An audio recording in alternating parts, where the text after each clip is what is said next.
Shalom sahabat Kalimatulu dimanapun berada. Apa kabar sahabat Kalimatulu semua? Saya berharap sahabat semua ada dalam keadaan sehat dan selalu di dalam pertolongan Tuhan kita Yesus Kristus. Terus dukung perkembangan channel ini dengan cara like, komen, dan subscribe.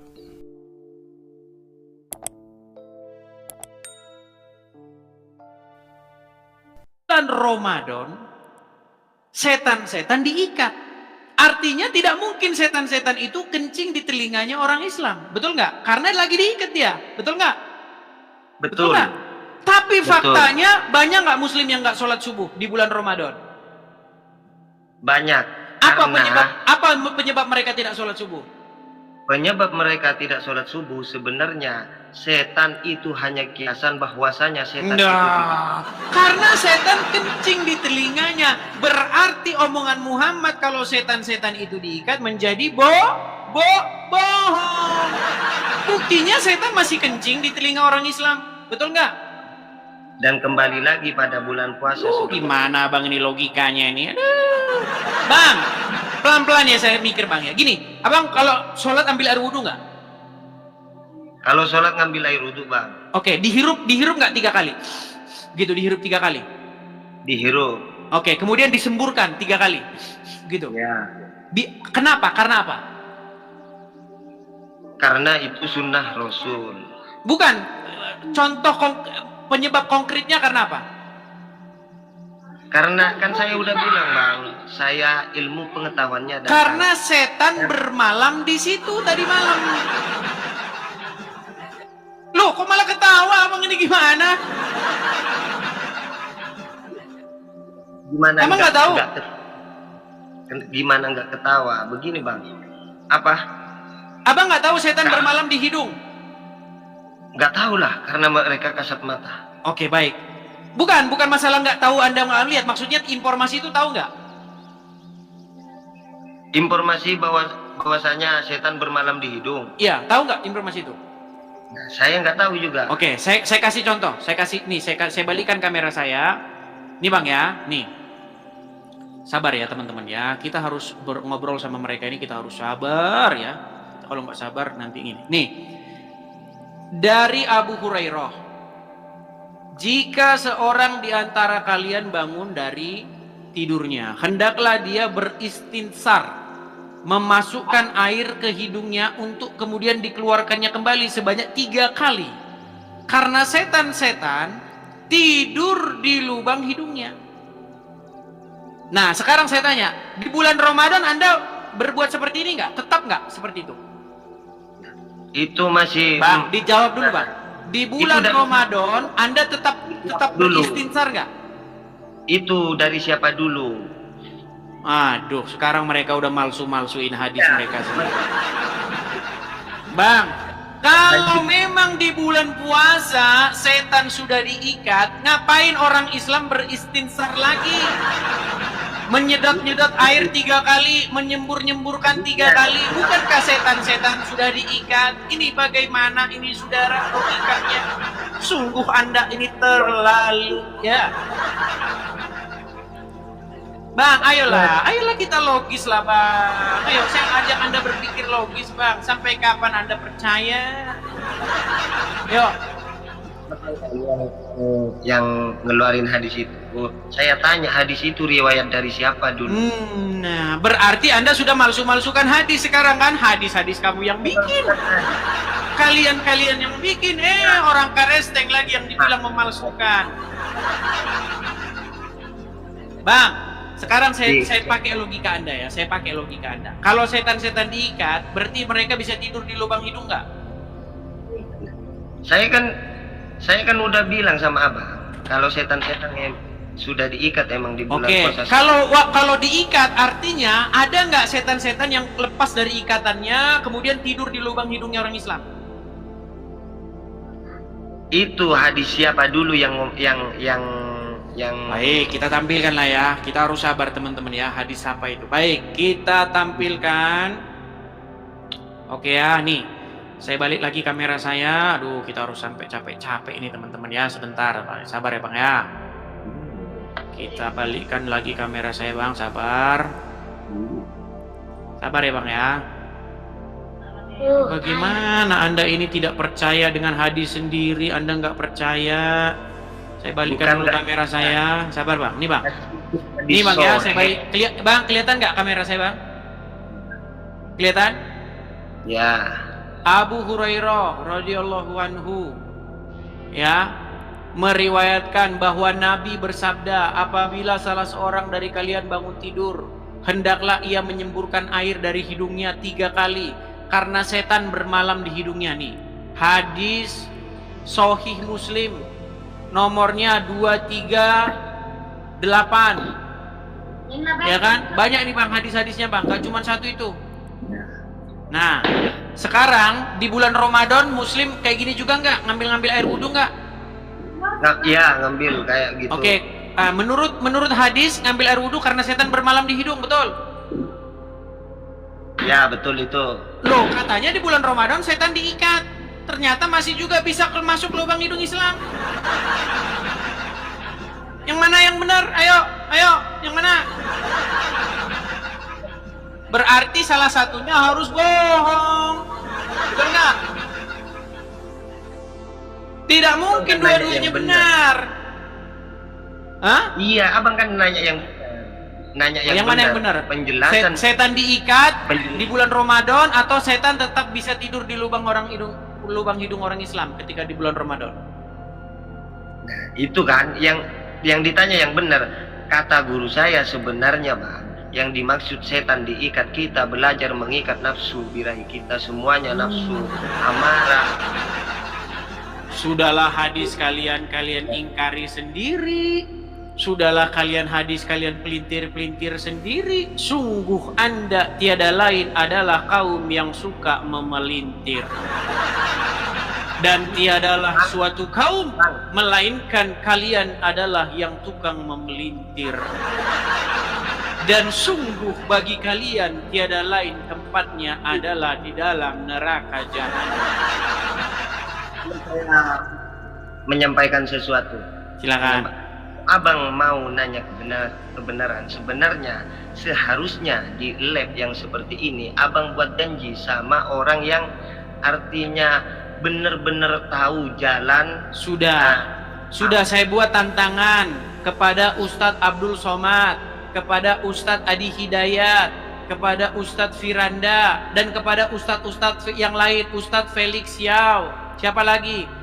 Kepada mereka yang tukang bahasa agama Kristen, ayo, saya tantang, ayo.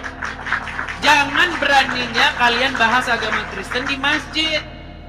Adi Hidayat bahas Kristen di masjid. Itu benar. Artinya kalau kita yang berpengetahuan dangkal, ujung-ujungnya entar renggang. Artinya sama akan betul bang. Saya pun sudah banyak yang mengkritik. Bang, coba bang, kalau berani itu jangan sama Islam yang awam. Coba sama Ustadz ini, Ustadz Adi Hidayat. Lu masalahnya sudah saya tantangin, tapi merekanya nggak ada. Merekanya pergi kemana? Coba. Tahu kalau seperti itu. Kalau menurut saya seperti itu. Cuman kalau masalah yang tadi yang katanya setan itu dibelenggu di bulan puasa, sebenarnya kita, kata Ustadz itu, belajar mengendalikan hawa nafsu dan semuanya di dalam diri kita. Bukan begitu bang, itu berbicara mengenai keberadaan setan-setan yang betul-betul diikat. Kemudian pintu surga itu dibuka, pintu neraka ditutup. Bagaimana mungkin setan diikat, tapi di detik yang sama setan kencing di lubang hidung? Apa jangan-jangan rantainya panjang sampai ke hidung Anda? Lalu apa manfaatnya setan diikat? Kalau toh setan bisa keluar dari ikatannya lalu tidur di lubang hidung Anda. Masih banyak muslim yang tidurnya kesiangan. Malah makin kesiangan tidurnya di bulan Ramadan. Loh, betul. Di bulan Ramadan kalian itu malah bangunnya malah makin siang, buktinya jam kerjanya malah makin siang. Padahal katanya orang yang tidak bangun subuh, mengerjakan sholat subuh akibat setan kencing di telinganya. Masa di bulan Ramadan setan udah diikat masih nyampe kencingnya? Jatuh gitu kencingnya dari neraka ke telinga Anda. Gimana Anda ya? Cobalah Bang, saya mengajak Anda berpikir nih Bang. Ya, kalau Anda percaya kepada Muhammad, memang Anda nanti percaya kayak begitu. Setan makan pakai tangan kiri, betul? Betul nggak setan makan pakai tangan kiri kata Muhammad?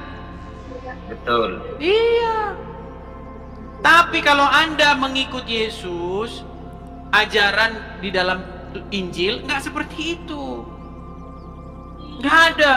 Setan makan pakai tangan kiri, kencing di hidung, tidur di hidung. Nggak ada. Ya, kalau gini bedanya begini Bang. Kalau Yesus berjumpa dengan orang yang kerasukan setan, Yesus mengusir setan itu dari tubuh orang yang kerasukan setan itu. Ya kan? Dengan cara diusirnya setan itu dari tubuh orang yang kerasukan setan itu, sehingga orang yang kerasukan setan itu menjadi sembuh dan waras kembali. Nah, sementara di dalam ajaran agama Islam, tahu nggak percakapan antara Muhammad dan Aisyah? Aisyah pernah nanya sama Muhammad, "Wahai Rasulullah, apakah manusia itu didampingi oleh korin?" Maksudnya jin, setan yang menggoda dirinya. Muhammad bilang iya. Setiap manusia didampingi oleh setan atau korin itu, jin korin itu, untuk menggoda mereka untuk melakukan kejahatan, membisikkan kejahatan. Tapi Aisyah bilang, apakah engkau juga termasuk wahai Rasulullah? Kata Aisyah. Tapi apa kata Muhammad? Ya, termasuk juga aku. Tapi korin yang mendampingiku sudah masuk Islam, kata Muhammad. Iya. Kalau Yesus berhadapan dengan setan, diusirnya setan itu. Sementara kalau Muhammad berhadapan dengan jin korin, malah jin korinnya masuk Islam. Betul? Kalau masalah itu saya tidak bisa membenarkan juga Bang. Nah, kan nggak bisa. Bang, gini Bang ya, gini. Sebentar Bang. Kalau Abang baca Al-Quran, apa kata orang-orang, kata masyarakat terhadap Muhammad?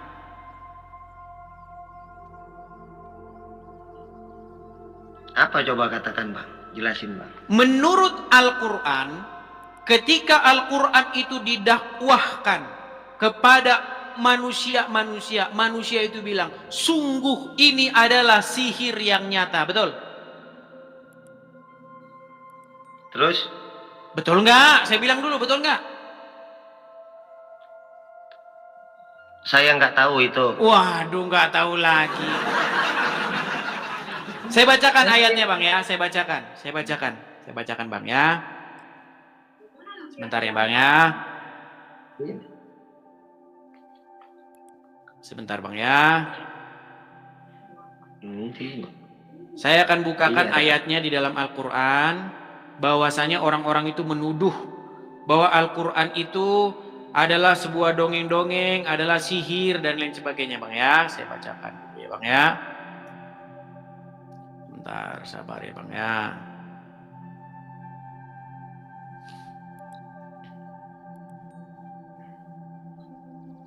Misalnya nih Bang ya.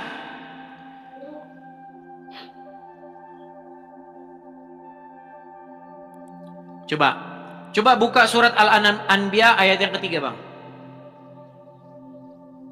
Buka aja di situ Bang.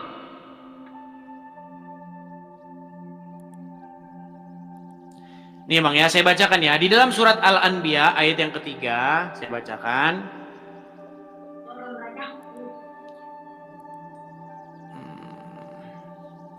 Sebentar. Nih. Hati mereka dalam keadaan lalai, dan mereka yang zalim itu merahasiakan pembicaraan mereka. Orang ini tiada lain hanyalah seorang manusia seperti kamu. Maka apakah kamu menerima sihir itu padahal kamu menyaksikannya? Jadi menurut orang-orang bahwa Al-Quran dan Muhammad itu hanyalah sihir semata. Tahu? Ya. Terus? Dan Anda percaya nggak dengan itu? Saya kurang berpengetahuan di situ, Pak. Kurang berpengetahuan. Oke, baiklah. Kalau kurang berpengetahuan ya, kita kasih kesempatan kepada muslim yang lain, Bang ya. Pesan saya, Bang. Pesan saya harus berpesan enggak? Gini, Bang.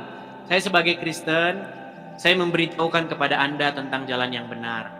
Kalau Anda mau jalan yang benar, ikut Yesus, jangan ikut orang di kuburan. Ya. Yang harus Anda jadikan junjungan itu adalah harus Yesus, jangan orang yang ada di kuburan. Yang harus Anda ikuti, Anda jadikan suri tauladan, panutan, ikutan, bukan orang dalam kubur, tetapi haruslah Yesus. Itu pesan saya kepada Anda. Oke?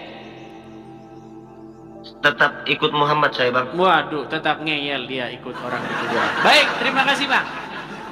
Intinya saya sudah memberitahukan kepada Anda jalan ke, kalau Anda tidak menerima, ya saya berlepas diri. Oke ya, ketahuilah saya berlepas diri. Ya. Baik, kita kasih kesempatan kepada Bustomi Ahmad. Bustomi Ahmad. Ya, selamat siang, selamat siang. Selamat malam, Bustomi Ahmad. Halo. Selamat pagi Bang Edi. Selamat pagi, selamat malam.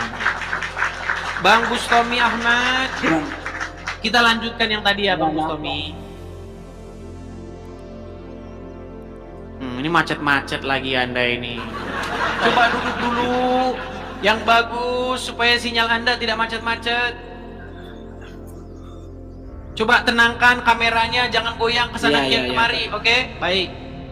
Bang Bustomi, betulkah bahwasanya orang-orang Quraisy, orang-orang yang hidup sejaman dengan Muhammad menuduh bahwasanya Muhammad itu adalah orang yang, mohon maaf nih, orang yang gila, Al-Quran itu tiada lain hanyalah sihir, betul nggak?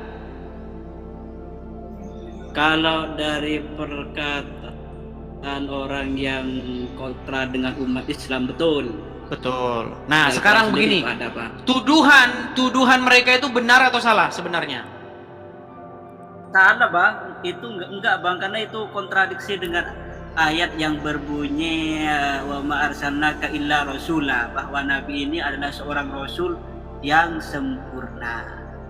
Bukan kena sihir, Jadi Muhammad. Nabi ya bukan lah Bang. Bukan kena sihir. Walaupun Baik, kita akan buktikan apakah yang mana yang benar, apakah Anda atau orang-orang yang kontra dengan Muhammad. Ya, kita dengarkan ya. Sebentar ya. Sebentar. Di dalam Al-Quran bagaimana Bang? Loh, tadi katanya orang-orang yang kontra dengan Muhammad kan tidak senang dengan Muhammad, sehingga Muhammad dituduh gila dan kena sihir, ya kan? Terus Anda bilang itu tidak benar, betul? Apakah benar Muhammad kena sihir? Baik, nah gini Bang ya, jangan Anda bilang Muhammad tidak terkena sihir nih, lihat nih. Sebentar Bang, dengar. Orang Yahudi, ya. Nabi Muhammad sebulan teman-teman nggak sadar, nggak tahu apakah sudah kasih gini dalam istrinya atau belum. Sampai kali istri ingatkan ya Rasulullah belum ada datang ke tempat kami. Seperti itu. Nih dengarkan Bang ya, dengarkan satu kali lagi nih Bang ya. Apa nih? Apakah Nabi pernah disihir? Pernah. Apakah terdapat riwayat Aisyah? Sebab turunnya 11 ayat. Jadi Muhammad pernah kena sihir Bang. Jadi tuduhan orang-orang bahwasanya Muhammad itu adalah orang-orang yang kena gangguan, kena sihir. Ternyata benar. Bagaimana ini Bang? Bagaimana Anda masih nekat mengikuti Muhammad? Aduh. Betul. Ini pembahasannya di mana sih? Mau membahas tentang perkataan orang-orang kafir. Sehubungan Muhammad kena sihir, maka pasti omongannya ngelantur, betul nggak? Enggak, Nabi Muhammad enggak. Oke, sekarang kita buktikan, Bang. Oke, kita buktikan. Menurut agama Islam, kenapa orang Islam ambil air wudhu, hirup-hirup 3 kali dan menyembur-nyemburkannya 3 kali? Kenapa? Untuk mensucikan Bang. Karena setan bermalam di situ, betul nggak? Ya kalau hadisnya kan ada menurut sampean tadi.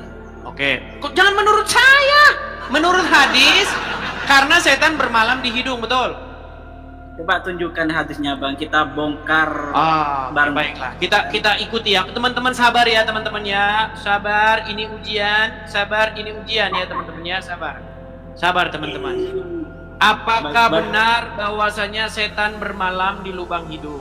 Sebentar bang ya, saya balikkan dulu kamera saya, tolong sabar teman-teman ya, kita harus kita ini mau yang ngulang harus mau sabar ya. Tolong abang bacakan. Yang Arab bang, coba yang Arab saya lihat bang. Silakan. An-Nabi Hurairah radhiyallahu anhu. An-Nabi sallallahu alaihi wasallam qala istaiqidu ahad. Terjemahannya aja lah bang. Orang juga nggak tahu abang bacakan Arabnya. Terjemahannya yuk. Saya yang nggak apa ya terjemahannya. Apabila seseorang kalian bangun tidur, hendaklah ia menyemburkan air dari hidungnya 3 kali, karena setan bermalam dalam hidungnya.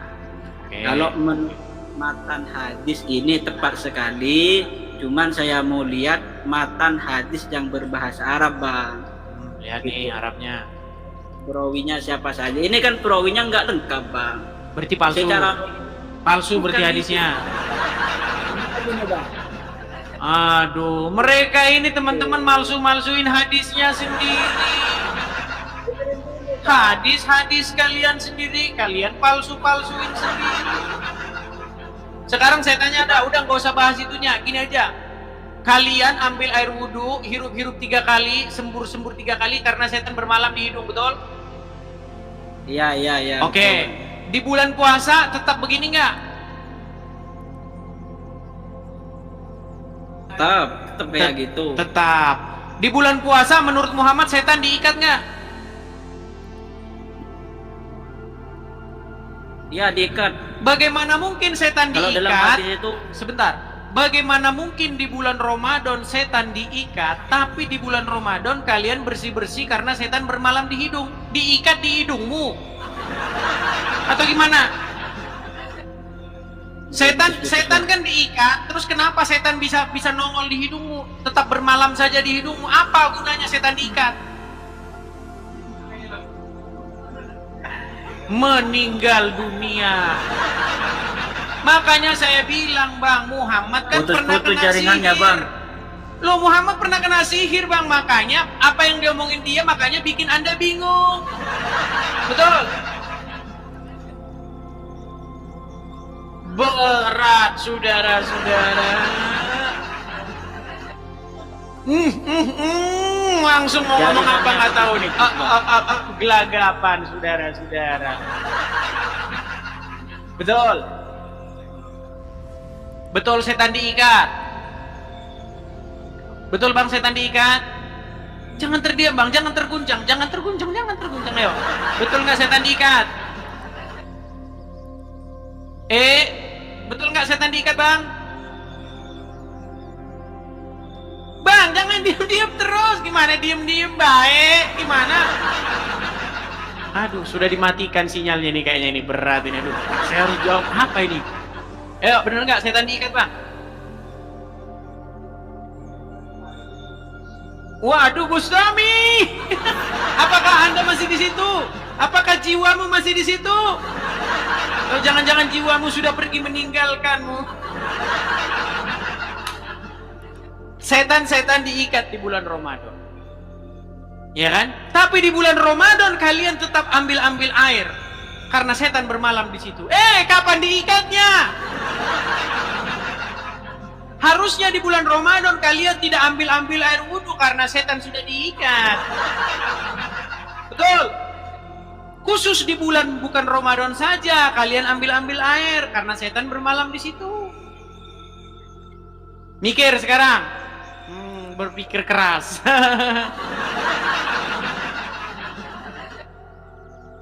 Bang, jangan terdiam begitu Bang Bustami. Gimana Bang? Ayo Bang, saya undang lah, ayo. Jangan anulah.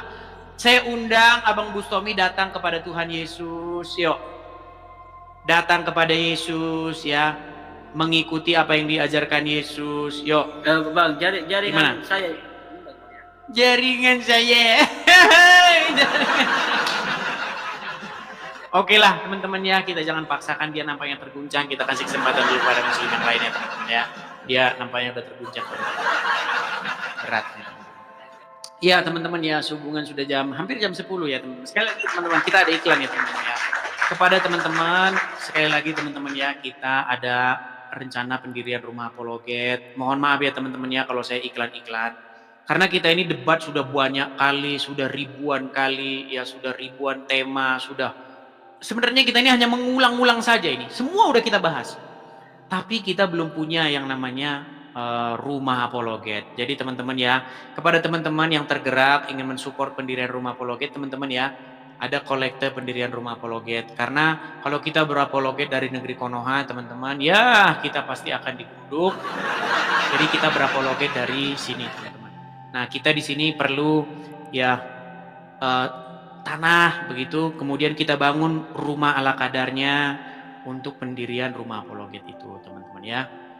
Jadi kita tidak menggalang kolekte, tapi seperti sebelah ya, seperti yang di sebelah itu buat beli rokok. Nah, kita enggak. Ya. Jadi saya kasih tahu kepada kalian tuh yang muslim-muslim ya, kalau kalian mau mensupport, itu supportnya untuk apa dulu? Kalau supportnya untuk beli rokoknya Handi Seleba sama Suki Tolologi, ngapain kalian support mereka? Gitu loh. Ya, support tuh yang muslim-muslim yang bener-beneran tuh. Tapi sayang yang sungguh-sungguh nanti kayak Asmiranda jadi masuk Kristen. Ya, seperti itu teman-teman. Teman-teman silakan ya, teman-teman tangkap layar ya. Ini tangkap layar screenshot saja nanti supaya nomornya nggak hilang. Ya, bagi teman-teman yang punya berkat berlebih saja, khusus bagi teman-teman yang punya berkat berlebih gitu. Silakan teman-teman kalau mau berkolektif. Oke, kita lanjutkan kembali. Kita lanjutkan pada teman-teman yang muslim, silakan. Mari kita diskusi dengan baik. Ayo, kita yang bicara logis-logis saja ya. Dari tadi kalau teman-teman menganggap bahwa apa yang saya katakan itu salah atau apa yang saya katakan itu fitnah, boleh, silakan yuk. Kita kasih naik rahmat, kita kasih naik rahmat. Ya, selamat malam Rahmat. Halo Rahmat. Banyak yang kepanasan di bawah itu. Seandainya ya, itu yang kepanasan di bawah. Seandainya boleh berapologet dari negeri Konoha, saya lebih memilih berapologet dari negeri Konoha. Gimana? Halo Rahmat. Halo? Ya, Bang. Ya. Iya, Muslim. Muslim. Halo? Insyaallah Muslim. Ya, silakan nyalakan kamera. Tapi suara Ya, kecil halo? sekali loh. Suaramu kecil sekali. Coba silakan nyalakan kamera. Maaf Bang, saya tidak pakai jilbab. Oke, baiklah. Saya turunkan di bawah ya. Saya turunkan di bawah. Yuk, silakan. Ya, kita kasih naik lagi. Ada Usfikar 89. Usfikar, ya Usfikar, silakan nyalakan kamera Anda. Halo? Ya, ada Pak. Itu belum. Ya halo. Jangan dikipas Bang, mikrofonnya atau mic apa? Ini jangan dikipas. Kalau kena angin nanti berisik. Kayak begitu kan berisik. Mayang. Jangan kena kipas. Ayo silakan, nyalakan kameramu. Halo? Ya halo. Ya, silakan Bang Fikri.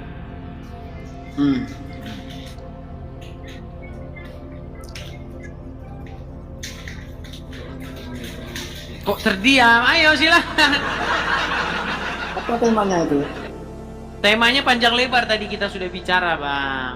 Oh, Anda nggak nyimak dari awal. tidak, saya nyimak dari akhir, cuman basuh-basuh hidung itu.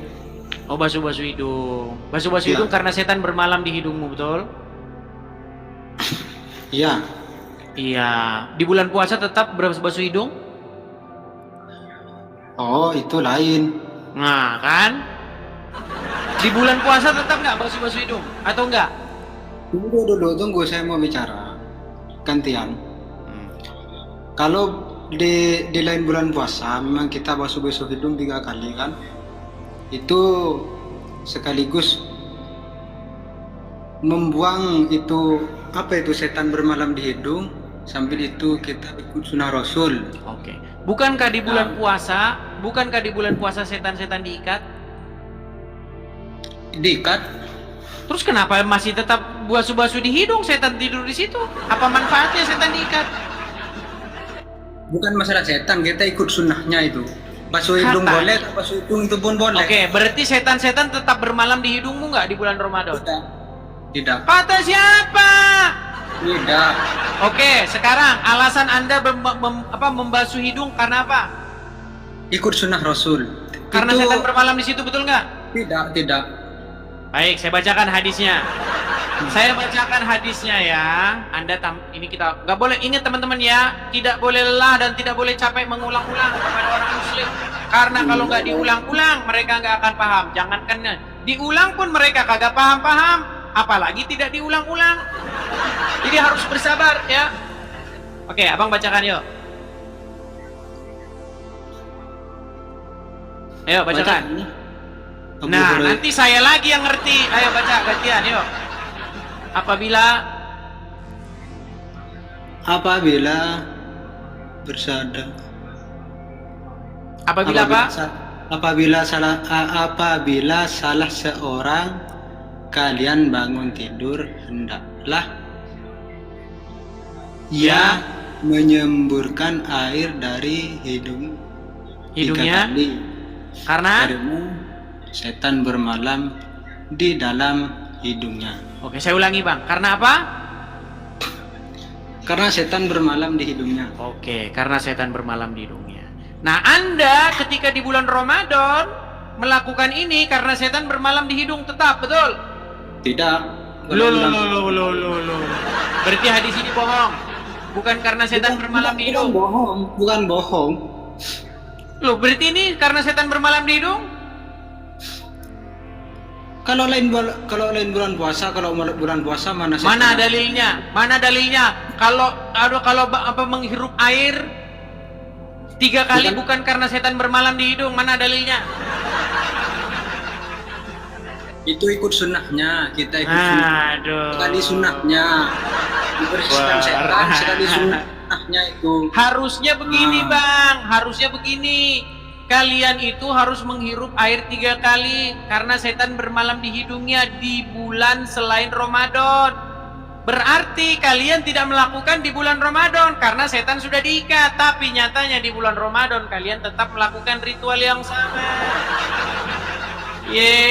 Makanya saya bilang, Bang, nih, Abang tahu ini?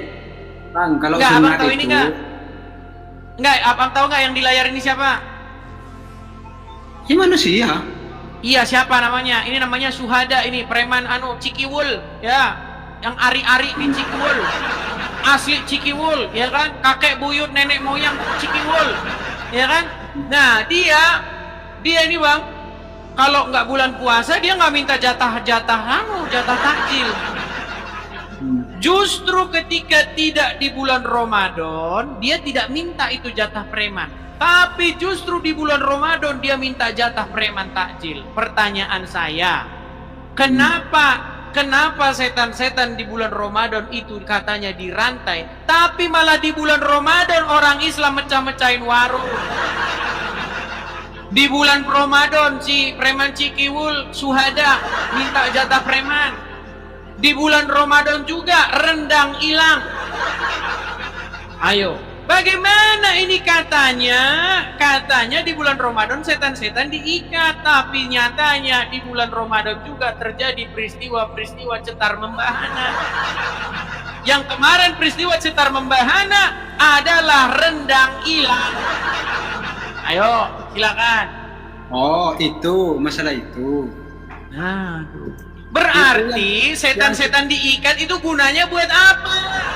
Toh juga tetap malah meningkat malahan kejahatan. Ayo. Itu watak yang sesungguhnya manusia melakukan kejahatan. Berarti di bulan kagak ngaruh. Berarti manfaatnya setan diikat buat apa? Manfaatnya Itu setan watak diikat. manusia sudah itu. Watak manusia yang sesungguhnya itu bukan Bukan yang saya tanya, guna atau manfaat dari setan diikat itu apa? Kalau kejahatan toh malah meningkat bahkan.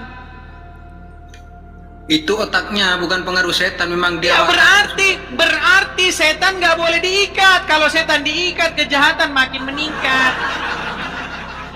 Harusnya setan-setan tuh dilepasin aja. Justru ketika setan-setan dilepasin malah damai sejahtera. Kagak ada orang minta jatah takjil, preman takjil. Kagak ada orang mecah-mecahin, orang jualan etalase dipecahin. Justru harusnya setan dilepasin aja. Gimana Anda ini? Yuk.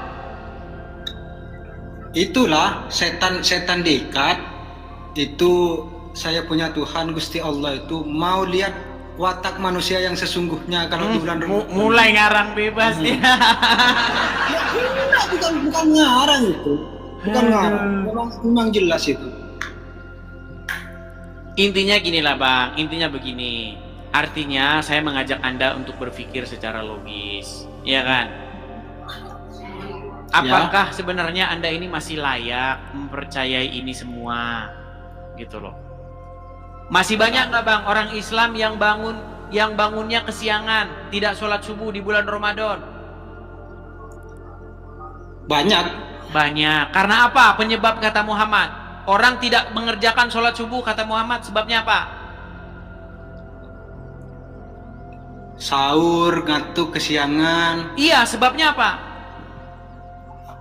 Ya kenapa sebabnya? Karena setan kencing di telingamu, itu kata Muhammad. Lu iya, padahal setan sudah diikat. Nyatanya setan masih juga kencing di telingamu. Karena itulah sebabnya kamu tidak bangun subuh, tidak mengerjakan sholat subuh. Oh, kalau masalah itu, kita kalau betul-betul kesiangan, sholat itu bisa dikerjakan walaupun sudah matahari tinggi. Kalau betul-betul ngantuk, kalau memang begini loh, makasih Karun. Gini loh Bang ya, gini. Yang jadi masalah, kenapa omongan Muhammad itu kok berkontradiksi dengan omongannya sendiri? Setan-setan diikat di bulan Ramadan, artinya pasti muslim-muslim akan bangun pagi, akan mengerjakan sholat subuh. Tetapi nyatanya sama aja. Banyak juga yang tidak sholat subuh. Dan penyebabnya karena setan kencing di telinganya. Berarti setan diikat menjadi omong kosong. Betul? Betul nggak? kata siapa ndak lah. Nah, kata siapa lagi? Ginilah Bang, saya mengajak Anda, ini saya sebagai Kristen nih, saya mengundang Anda untuk datang kepada kebenaran yang sejati, yaitu Yesus. Ya kan? Mengikut Yesus, ya kan? Iya, Anda jangan mengikuti orang yang ada di dalam kuburan. Menjadi orang Kristen artinya menyerahkan jiwa dan raga Anda kepada Kristus yang hidup. Bukan mengikuti orang yang di kuburan. Mengikuti jejak-jejak dia selama dia masih hidup. Bang, sekarang saya tanya Bang. Anda mengikuti Muhammad nggak? Iyalah mengikuti. Mulai ragu-ragu. Oke, cuman bukan menuhankan dia. Muhammad pemimpinmu. Aduh, jadi gelagapan. Saya udah 3 jam ini udah mulai turun konsentrasi. Anda menjadikan Muhammad sebagai pemimpinmu nggak? Iya, pemimpin. Muhammad ada di kuburan nggak? Ada. Berarti Anda menjadikan orang dalam kubur sebagai pemimpinmu, betul? Ya pemimpin, tapi bukan menuhankan dia. Iya, artinya Anda dipimpin oleh manusia dalam kubur, betul? Enggak lah. Loh, coba saya ulangi lagi. Muhammad ada di dalam kubur, betul? Betul. Anda dipimpin oleh Muhammad, betul? Betul, mengikuti Kesimpulannya berarti Anda dipimpin oleh orang dalam kubur, betul? Ya, tapi bukan bukan sementara ketika Anda jadi Kristen, Anda dipimpin oleh Yesus yang hidup, bukan dipimpin oleh orang dalam kubur. Makanya saya mengundang supaya Anda ganti junjunganmu, ganti pemimpinmu, ya. Yang tadinya kamu dipimpin oleh Muhammad, sekarang kamu mau dipimpin oleh Yesus, mau nggak? Ya enggak lah. Nah, kamu masih mengeraskan hatimu ini. Tapi mungkin kalau sekarang malu dilihat banyak orang. Tapi nanti Bang, nanti ketika Anda nanti tidur, terus Anda berpikir, sebenarnya saya ini di dunia ini mau ngapain? Emang kalau di Ya Kristen kan? itu cuma paksaan. Sebenarnya saya di dunia ini mau berbuat apa yang saya cari di dunia ini? Ternyata saya sudah kerja capek-capek, udah begini dapat uang terus makan. Cuman gini-gini aja hidup ini mau ngapain sih sebenarnya? Ini saya mau ngapain ini di tujuan hidup ini nih? Coba Anda berpikir coba. Banyak orang, mungkin Anda belum mengalami fase-fase seperti itu, ya kan? Ketika Anda sudah, aduh, apa ini tujuan hidup kita ini? Nanti asal muasal kita dari mana dan kemana kita pergi?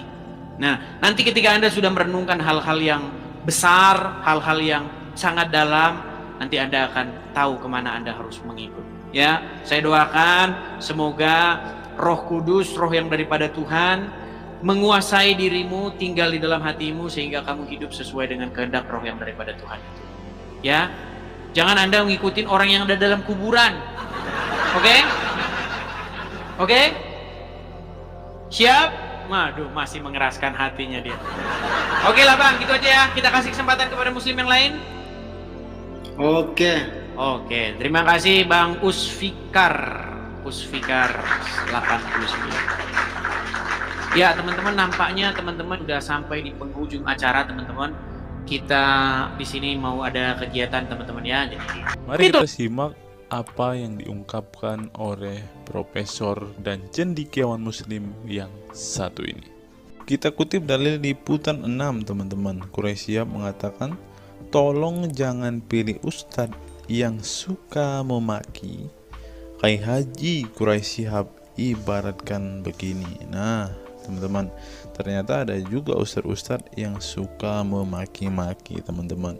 Bisa jadi ini adalah salah satu oknum yang dikatakan oleh Habib Kribo tadi teman-teman, di mana mereka seakan-akan orang yang paling beriman, paling beragama, dengan kepalanya ada titik hitam dan juga jenggotnya sampai panjang ke lantai, kata Habib Kribo tadi kan teman-teman. Di era modern ini ketika ceramah agama mudah diakses melalui berbagai media, umat Islam dihadapkan pada pilihan beragama, ustadz atau penceramah yang dapat mereka ikuti.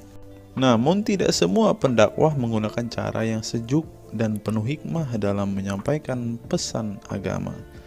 Menanggapi fenomena ini, wah ini ternyata sebuah fenomena nih teman-teman, berarti sudah sering terjadi nih teman-teman. Profesor Kiai Haji Quraisy Shihab, seorang cendekiawan muslim, terkemuka menekankan pentingnya memilih ustadz yang tidak memaki-maki dalam dakwahnya. Quraisy Shihab mengingatkan bahwa dakwah adalah ajakan kepada kebaikan yang harus disampaikan dengan cara yang baik pula. Ia menekankan pentingnya mencontoh akhlak Nabi Muhammad SAW yang selalu lemah lembut dalam menyampaikan ajaran Islam. Mengutip sabda Nabi Muhammad, barang siapa yang beriman kepada Allah dan hari akhir, hendaklah ia berkata baik atau diam. Ayahanda presenter Nasyo Shihab menegaskan bahwa ini adalah pedoman penting bagi para pendakwah. Kata-kata yang baik dan penuh hikmah lebih efektif dalam menyentuh hati dan menggerakkan orang untuk berubah ke arah yang lebih baik. Dalam dakwah, seringkali ditemukan penceramah yang menggunakan kata-kata yang keras dengan alasan untuk menegur atau mengingatkan umat. Namun, Profesor Quraisy Shihab mengingatkan bahwa cara ini justru bisa menimbulkan antipati dan menjauhkan orang dari ajaran agama Islam yang seharusnya penuh kasih sayang dan rahmat. Menukil Islam.co, Quraisy Shihab menjelaskan hal yang menarik ketika ditanya seseorang terkait kriteria ustadz yang tepat untuk dijadikan panutan atau sebagai penceramah. Mantan rektor lain, sekarang UIN, Syarif Hidayatullah Jakarta, ini menjelaskan dengan penuh kasih ibarat seorang bapak menasihati anaknya. Pilihlah ustadz yang menganut paham moderat. Anda tidak akan mendengar makian, tutur mantan Menteri Agama ke-16 masa Presiden Soeharto ini. Quraisy menjelaskan bahwa ustadz yang wasatiyah akan terbuka untuk dikritik dan tidak fanatik dengan satu pandangan dan menilai pandangan yang orang lain salah. Quraisy menjelaskan bahwa ustadz wasatiyah akan terbuka untuk dikritik dan tidak fanatik dengan satu pandangan dan menilai pandangan orang lain salah. Ustadz yang wasatiyah memahami bahwa jalan menuju agama itu besar dan memiliki jalan-jalan kecil untuk menuju jalan besar itu. Karena dalam rincian ajaran agama yang Tuhan tanyakan adalah hasilnya, misalnya 5 tambah 5, 10, tapi bisa juga 7 tambah 3, lanjutnya. Salah satu ciri ustadz yang wasatiyah menurutnya adalah berpengetahuan luas. Ustadz yang berpengetahuan luas akan mampu menilai dan menghargai suatu pendapat, sedangkan ustadz yang sempit pengetahuannya akan mudah menyalahkan. Semakin luas pengetahuan seseorang, semakin besar toleransinya. Semakin sempit, semakin bodoh tandasnya. Nah, teman-teman muslim, silahkan kalian mau milih ustadz yang modelnya seperti ini. Karena ustadz yang berilmu itu seperti yang dikatakan oleh Bapak Quraisy Shihab ini, bahwa mereka pasti adalah orang yang sangat toleransi. Tetapi jika ustadzmu kamu dapati tidak bisa bertoleransi atau orang yang intoleran, maka mereka bisa dikatakan ustadz yang BODOH, kata Quraisy Shihab. Nah, pertanyaannya adalah, apakah Zuma termasuk standar ustadz yang baik atau ustadz yang toleran? Mari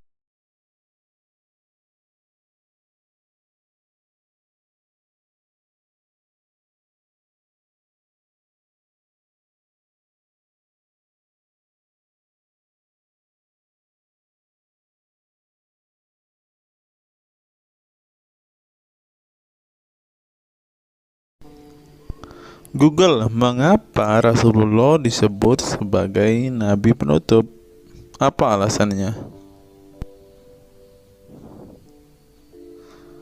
Alasannya mengapa Nabi SAW disebut Rasul terakhir adalah karena Allah SWT telah menunjukkan langsung sebagai penutup para nabi dan rasul.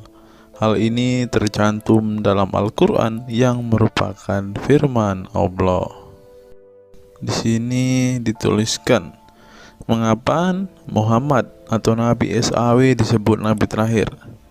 Mari kita baca ya.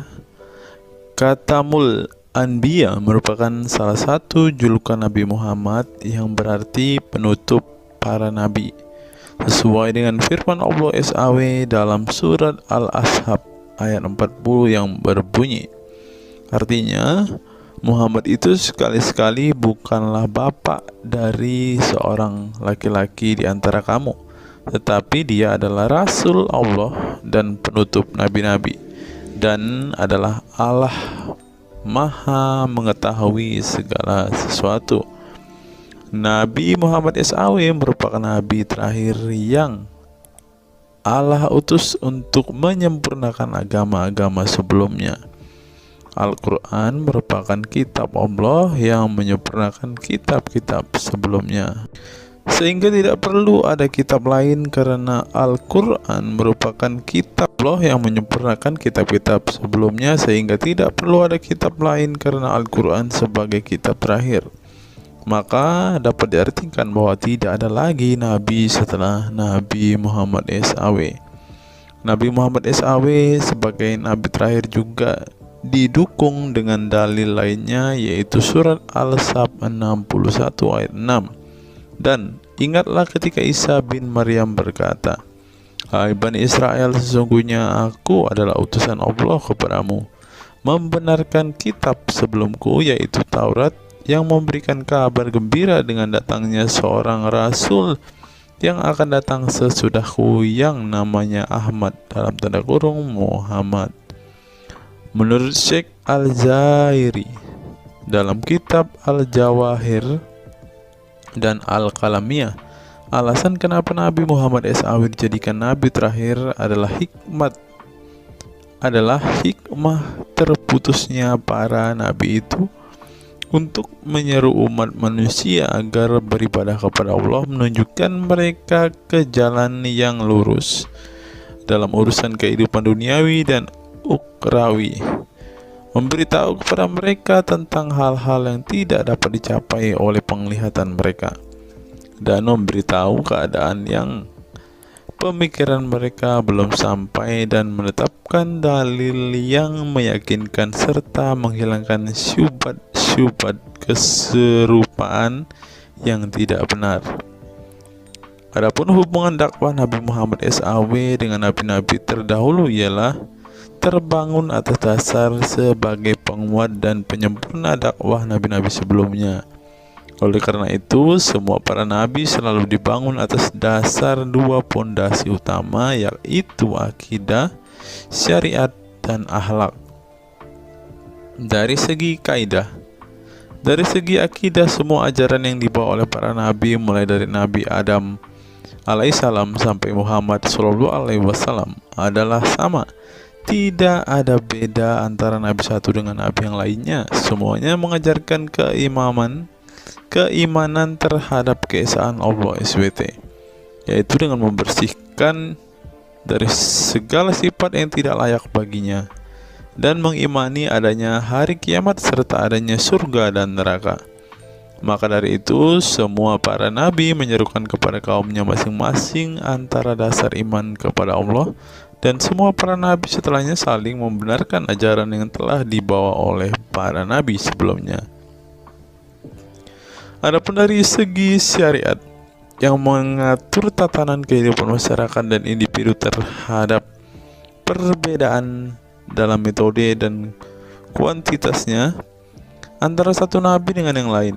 Hal itu disebabkan karena syariat tersebut dalam ranah pelaksanaan, bukan sebuah pengabaran seperti akidah. Perkembangan zaman dan perbedaan bangsa yang satu dengan bangsa yang lainnya turut mempengaruhi syariat mereka satu sama lain.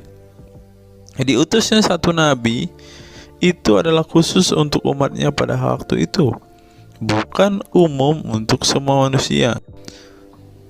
Sebuah hukum syariat terbatas dalam ruang lingkup yang sempit sesuai dengan umatnya pada waktu itu secara khusus. Nah, dari bagian pertama ini kita mengetahui teman-teman mengapa Rasulullah ini dikatakan sebagai nabi penutup, karena Rasulullah juga mengajarkan kepada keesaan Allah, teman-teman. Nah, seperti yang terus di sini. Semuanya mengajarkan keimanan terhadap keesaan Allah SWT, yaitu dengan membersihkan dari sifat segala yang tidak layak baginya dan mengimani adanya hari kiamat dan adanya surga dan neraka. Salah satu alasan mengapa Rasulullah disebut sebagai nabi penutup adalah ini, teman-teman. Mari kita lihat fakta berikutnya. Menurut kumparan, teman-teman, alasan mengapa Rasulullah SAW disebut nabi terakhir, teman-teman. Mari kita simak ya. Saya berharap teman-teman tidak bosan mendengar setiap fakta-fakta yang kita bukakan ini, karena dengan melihat fakta-fakta ini setidaknya kita belajar, teman-teman, dan dapat memaklumi mengapa sih saudara-saudara muslim kita itu sangat-sangat menjunjung tinggi Rasulullah, teman-teman. Mari kita simak. Nabi Muhammad SAW adalah nabi yang ke-25 dalam Al-Quran. Sebagai umat Islam, kita diwajibkan mempercayai bahwa tidak ada rasul lain setelah kematian Nabi Muhammad SAW. Sebenarnya, mengapa Nabi SAW disebut rasul terakhir? Bukan tanpa alasan Allah SWT memilih Nabi Muhammad SAW sebagai rasul terakhir, sehingga kita dilarang untuk mempercayai bahwa adanya rasul setelah Nabi Muhammad SAW meninggal dunia, bahkan sampai memiliki cara pandang berbeda dengan beliau. Nah, jadi teman-teman kita, saudara-saudara kita tidak percaya ada nabi setelah Nabi Muhammad, teman-teman. Terlebih ada yang nabi yang membawa ajaran-ajaran yang berbeda dari apa yang diajarkan oleh Rasulullah. Berikutnya, alasan dibalik Nabi Muhammad SAW disebut Rasul terakhir. Nabi Muhammad SAW ditunjuk menjadi Rasul terakhir Allah SWT dan mendapatkan Al-Quran yang merupakan kitab sempurna dari kitab-kitab sebelumnya. Nah, mereka percaya juga kitab mereka adalah kitab yang paling sempurna. Karena kitab-kitab sebelumnya tidak sempurna, maka disempurnakan oleh Al-Quran, teman-teman. Artinya, wahyu yang sudah diterima Nabi Muhammad SAW sudah terputus sejak beliau meninggal dunia. Ibnu Katsir menjelaskan, ini merupakan nikmat Allah Subhanahu wa Ta'ala yang terbesar atas umat ini. Allah Subhanahu wa Ta'ala telah menyempurnakan untuk mereka agama mereka, sehingga mereka tidak lagi membutuhkan agama selain agama mereka. Mereka tidak pula membutuhkan nabi selain nabi mereka. Oleh karena itu, Allah Subhanahu wa Ta'ala menjadikannya sebagai penutup para nabi. Allah Subhanahu wa Ta'ala mengutus beliau kepada manusia dan kepada jin. Nah, jadi teman-teman, Rasulullah juga bukan hanya dikirim kepada umat muslim, kepada manusia-manusia yang percaya dan memutuskan untuk memeluk agama Islam saat ini, ternyata juga kepada para jin, teman-teman. Allah Subhanahu wa Ta'ala berfirman, artinya Muhammad itu sekali-kali bukanlah bapak dari seorang laki-laki di antara kamu, tetapi dia adalah Rasulullah dan penutup nabi-nabi, dan adalah Allah Maha mengetahui segala sesuatu. Dikutip dari buku situs-situs dalam Al-Quran oleh Syarifuddin Al-Fikri, para ahli bahasa memberikan makna terhadap kata ma dalam surat Al-Ahzab ayat 40 dengan al-istitsaku wal ma'u, yang artinya memastikan dan menolak sesuatu. Sehingga Al-Quran menyebutkan bahwa Nabi Muhammad SAW sebagai khatam an-nabiyin, artinya pasti tidak ragu beliau seorang nabi terakhir dan menolak orang mengaku di kemudian hari. Adapun alasan dibalik Nabi Muhammad SAW sebagai Rasul terakhir dijelaskan oleh Syekh Al-Zairi dalam Al-Jawahir Al-Kalamiyah.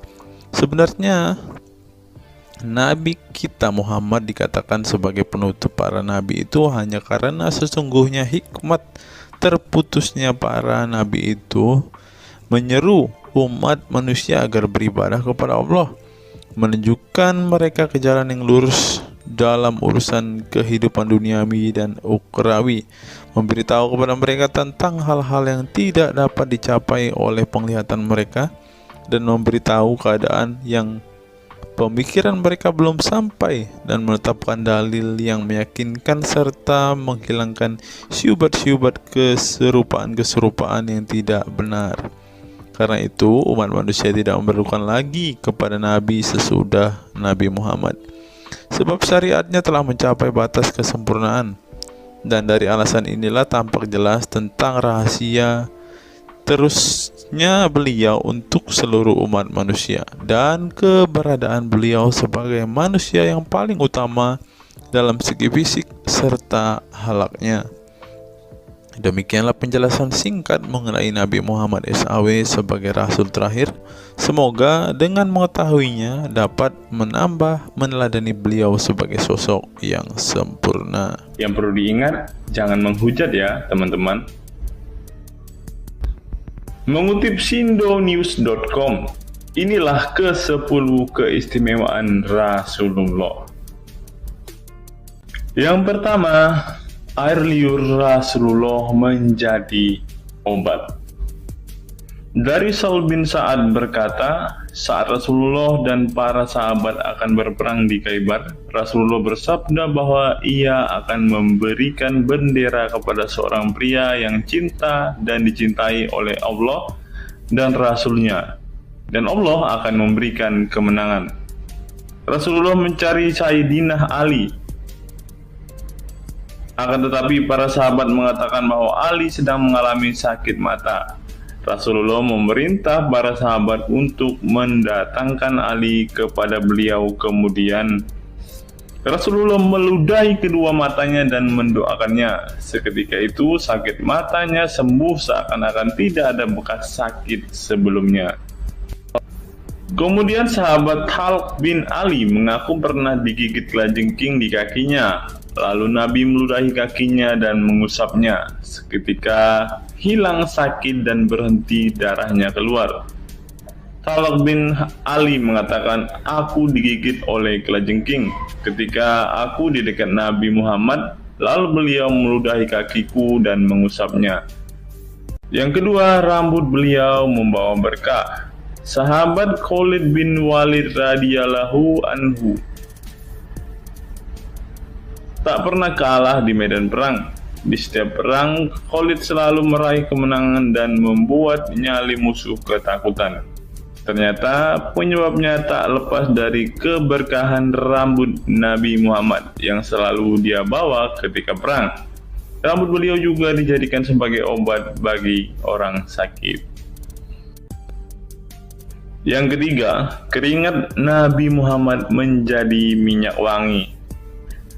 Anas bin Malik menceritakan keberkahan keringat Nabi Muhammad sebagai minyak wangi. Beliau mengatakan, Nabi masuk ke rumah kami dan beliau qailullah, tidur siang di tempat kami. Ketika tidur itu, Nabi berkeringat, kemudian ibuku datang membawa botol dan keringat Nabi Muhammad ditampung ke dalam botol itu. Kemudian ketika Nabi bangun dari tidurnya, beliau bertanya kepada ibuku, wahai Ummu Sulaim, apa yang sedang engkau perbuat? Ummu Sulaim mengatakan, ini keringatmu wahai Rasulullah, aku jadikan minyak wangi dan ini adalah minyak wangi yang paling wangi. Yang keempat, tidak memiliki bayangan. Asyadid Muhammad bin Alawi Al-Maliki dalam kitabnya Mafahim Yazid Antus Hahaha menyebut di antara kekhususan Nabi Muhammad adalah tidak memiliki bayangan. Karena memang beliau adalah cahaya dan cahaya tidak pernah memiliki bayangan. Nabi tidak memiliki bayangan meskipun ada sinar matahari. Ini didukung oleh doa Nabi yang meminta kepada Allah untuk dijadikan sebagai cahaya.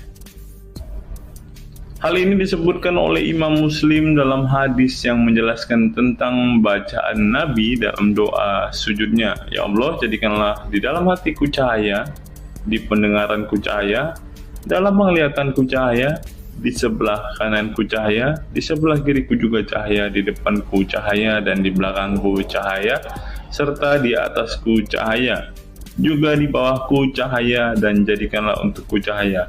Dalam riwayat lain juga disebutkan, jadikanlah aku cahaya. Yang kelima, tidak pernah menguap. Dalam kitab Al-Qashais Al-Kubra, Imam Asyuyuti menyebutkan riwayat Nabi Muhammad yang sepanjang hayat tidak pernah menguap. Ditakris oleh Imam Al-Bukhari dalam kitabnya Al-Tariq dan juga Ibnu Abi Saibah dalam Musannafnya, dan dari Isa Ibnu Sa'ad dari Yazid bin Al-Asham, beliau berkata bahwa Nabi Muhammad tidak pernah menguap sama sekali. Yang keenam, hati beliau tidak pernah tidur. Keistimewaan lainnya adalah kedua mata beliau tertidur, namun tidak demikian dengan hati beliau. Suatu waktu Nabi Muhammad pernah ditanya oleh istrinya Sayyidah Aisyah tentang tidurnya selepas sholat witir. Wahai Rasulullah, apakah engkau tidur setelah sholat witir? Beliau menjawab, betul Aisyah, sesungguhnya mataku tertidur dan tetapi hatiku tidak pernah tidur. Ini sejalan dengan apa yang disebutkan beliau bahwa para nabi tidaklah tidur kecuali hanya mata mereka saja yang terpejam. Hati mereka tidak pernah tidur dari berzikir kepada Allah Ta'ala. Dan begitu juga para nabi tidur hanya matanya saja, sedangkan hatinya tidak pernah tidur. Yang ketujuh, jubah beliau sembuhkan orang sakit. Asma bintu Abu Bakar radhiyallahu anhu bertaburuk dengan jubah Nabi. Dari Abdullah bin Kaisan berkata, diperlihatkan kepadaku sebuah jubah tayalisah dari Kisra dan kerahnya berbahan dibaj. Juga Kedua sisinya dijahit dengan dibaj. Asma berkata kepada budaknya, "Wahai Abdullah, jubah ini dahulu ada pada Aisyah hingga ia wafat. Setelah Aisyah wafat, aku pun mengambilnya. Dulu Rasulullah sering memakai jubah ini. Kami pun biasa mencuci jubah ini dengan air untuk menyembuhkan orang yang sakit." 8. Darah bekam Nabi diminum sahabat. Darah Rasulullah benar-benar barokah. Sahabat Abdullah bin Zubair radhiyallahu anhu pernah meminum darah Nabi. Diceritakan Abdullah datang kepada Rasulullah ketika beliau sedang berbekam. Setelah Rasulullah selesai, maka beliau memberikan darah berbekam itu sambil berkata, "Pergilah dan sembunyikan darah ini dari manusia."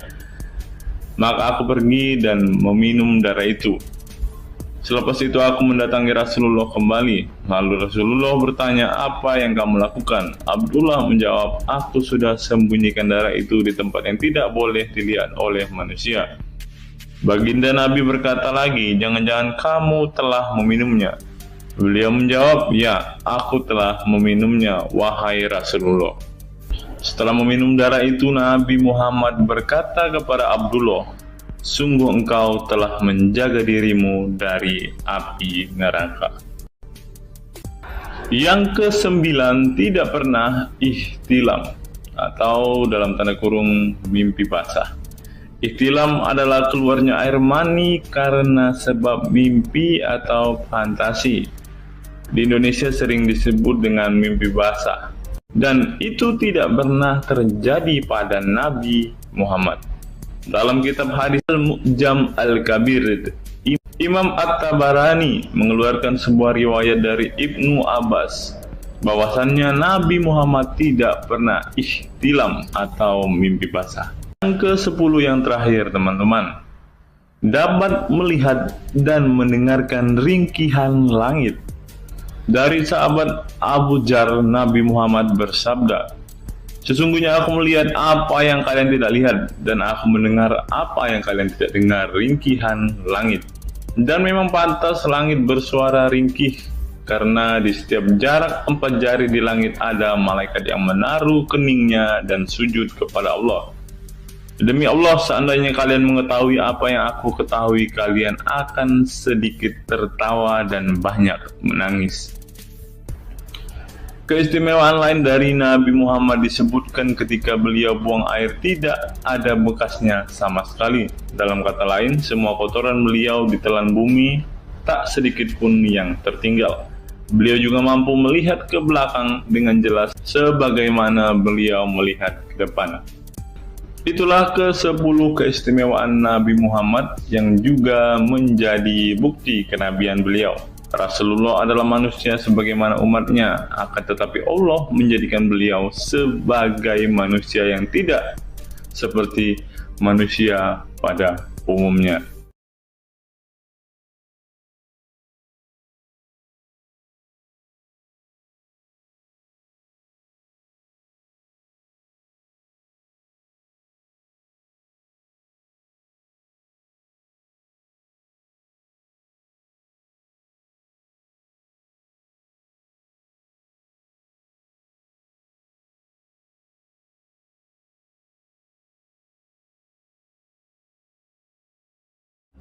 Hari ini kita akan menyimak sebuah kisah yang saya kutip dari sebuah artikel yang akan menggemparkan kita semua.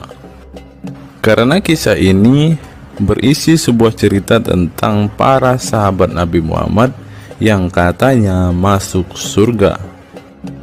Bagaimana mungkin para sahabat ini bisa masuk surga? Sedangkan junjungan mereka sendiri pun tidak mempunyai kepastian surga. Seperti yang diungkap Bapak Quraisy Shihab berikut ini. Tidak benar, saya ulangi, tidak benar bahwa Nabi Muhammad sudah dapat jaminan surga. Mendengar apa yang dikatakan Bapak Quraisy Shihab tadi, jelaslah bahwa Rasulullah pun tidak pasti masuk surga. Bagaimana mungkin para sahabat masuk surga jika sang junjungan sendiri tidak punya kepastian surga? Memang sedikit aneh sih teman-teman. Nabi tidak pasti masuk surga, tapi para sahabat masuk surga. Mungkinkah para sahabat lebih baik dari sang Nabi? Untuk itu, mari kita simak kisah para sahabat Nabi berikut ini dan temukan alasan mengapa mereka bisa masuk surga. Kisah sahabat Nabi Muhammad SAW yang dijamin masuk surga oleh Allah SWT.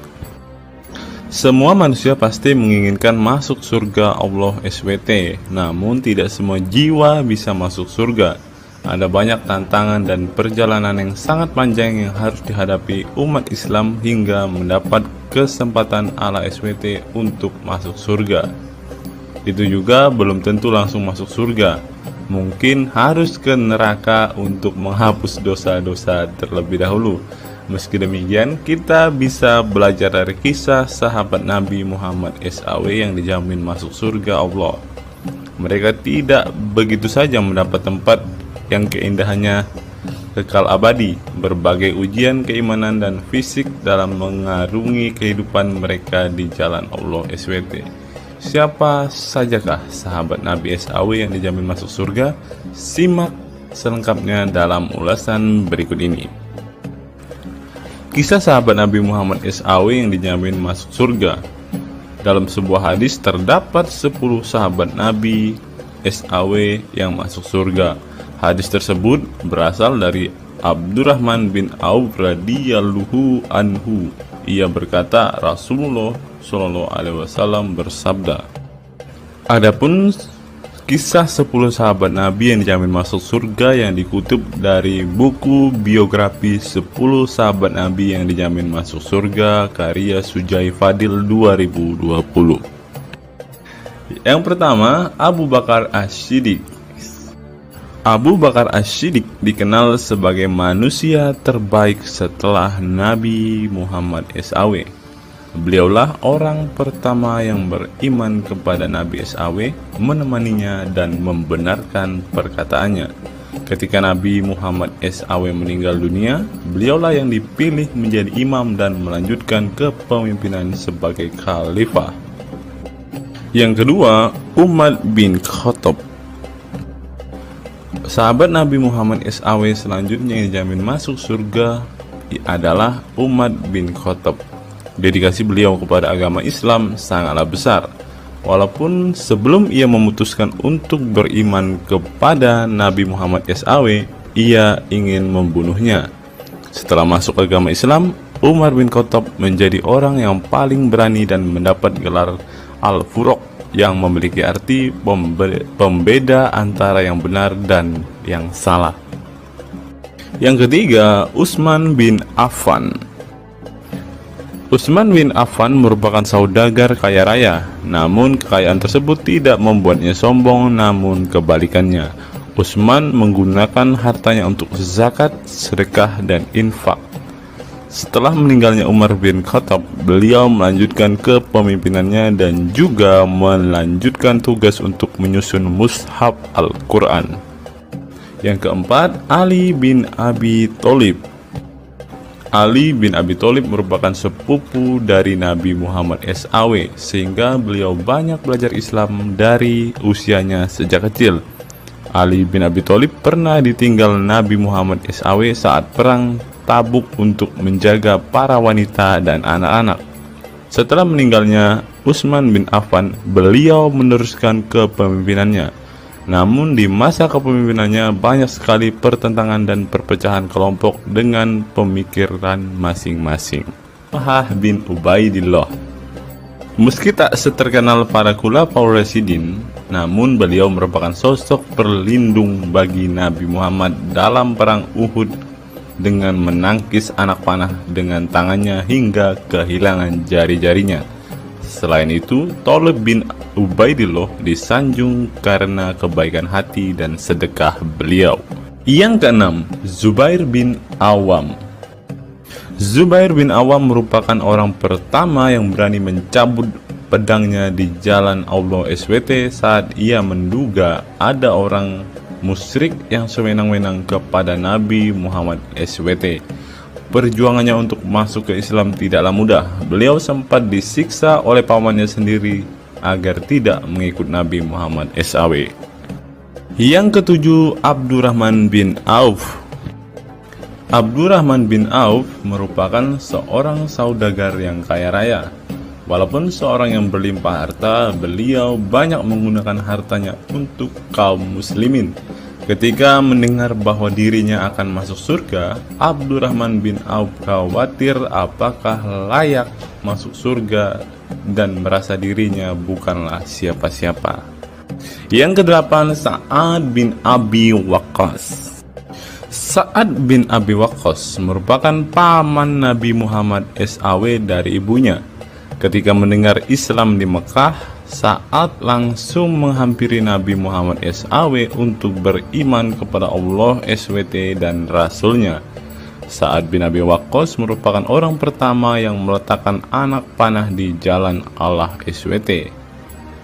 Beliau juga dipilih menjadi komandan perang Qadisiyah dan diangkat menjadi gubernur Kufah di masa kepemimpinan Utsman bin Affan. Yang kesembilan, Sa'id bin Zaid.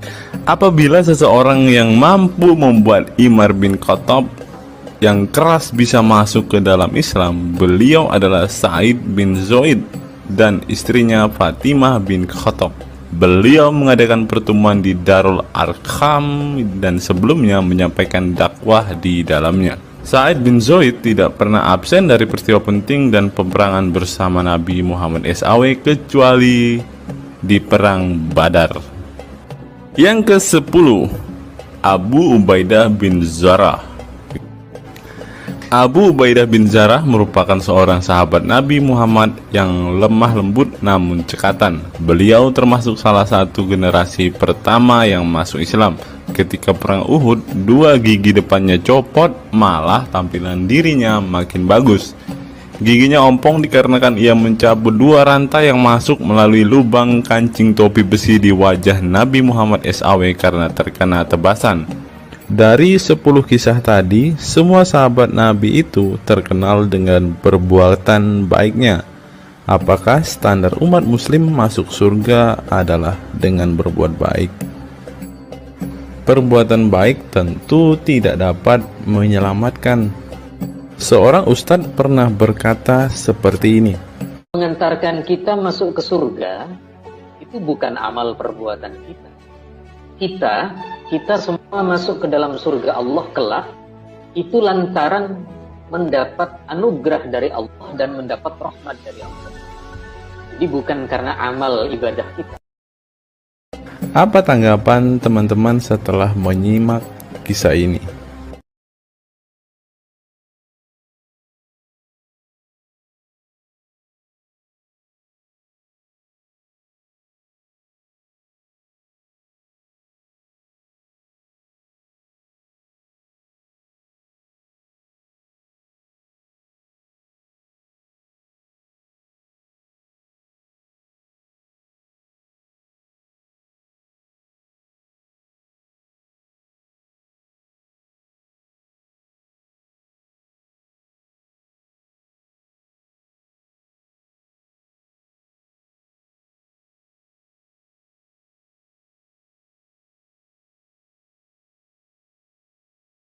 Saya teringat dengan satu perkataan seorang ustadz, teman-teman. Ustadz ini mengatakan bahwa memang benar saudara-saudara muslim kita itu hanya suka membaca Al-Quran, suka berbahasa Arab, tetapi pada kenyataannya mereka ini, teman-teman, ternyata adalah orang-orang yang tidak paham sama sekali dengan apa yang mereka baca, teman-teman. Dan akhirnya Ustadz ini mengatakan bahwa saudara-saudara muslim kita ini seperti keledai, teman-teman. Mari kita dengarkan apa yang disampaikan Ustadz ini. Kita bangga menghafal Al-Quran tapi tidak memahami Al-Quran. Senang mengulang berbahasa Arab tapi tidak mengerti bahasa Arab. Suka membaca Al-Quran tapi tidak memahami maknanya. Akhirnya apa? Menjadi keledai di Indonesia. Tidak sampai di situ saja teman-teman, menurut NU Online seperti yang disampaikan oleh Gus Baha, ingin umat Islam banyak baca Al-Quran meski tak paham maknanya. Teman-teman bisa baca sendiri ya judul artikel ini. Artikel ini mengatakan seorang Gus ingin umatnya itu semua umatnya dia ingin bahwa mereka harus mau dan rajin membaca Al-Quran, teman-teman. Walaupun ya pada kenyataannya apa yang mereka baca mereka tidak ketahui, apa yang mereka baca mereka tidak tahu maknanya, teman-teman. Mari kita dengarkan dan lihat apa isi dari artikel yang diransir oleh NU Online ini, teman-teman. Jakarta, NU Online.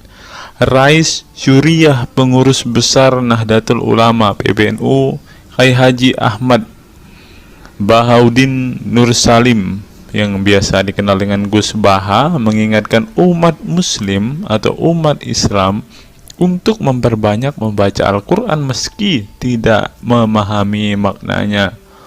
Waduh, gak bahaya kah ini?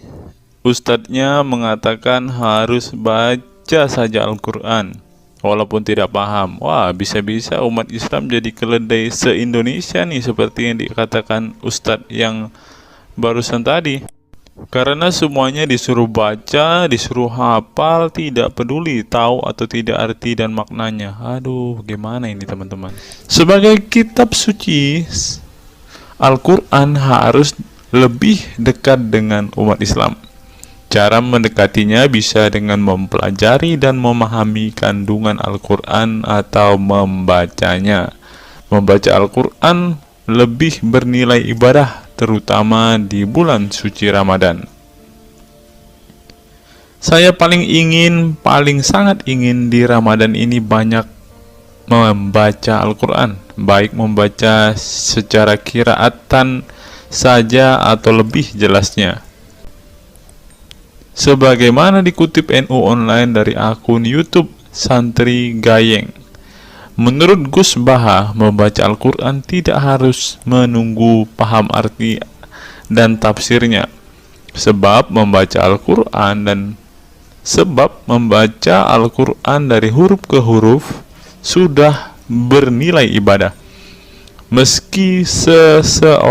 Meskipun seorang yang membacanya itu tidak paham arti dan maknanya. Terlebih ketika membaca dan kemudian menjadikan isi Al-Quran sebagai bimbingan hidup. Gus Baha mencoba melogikakan orang yang membaca Al-Quran tetapi tidak memahami maknanya.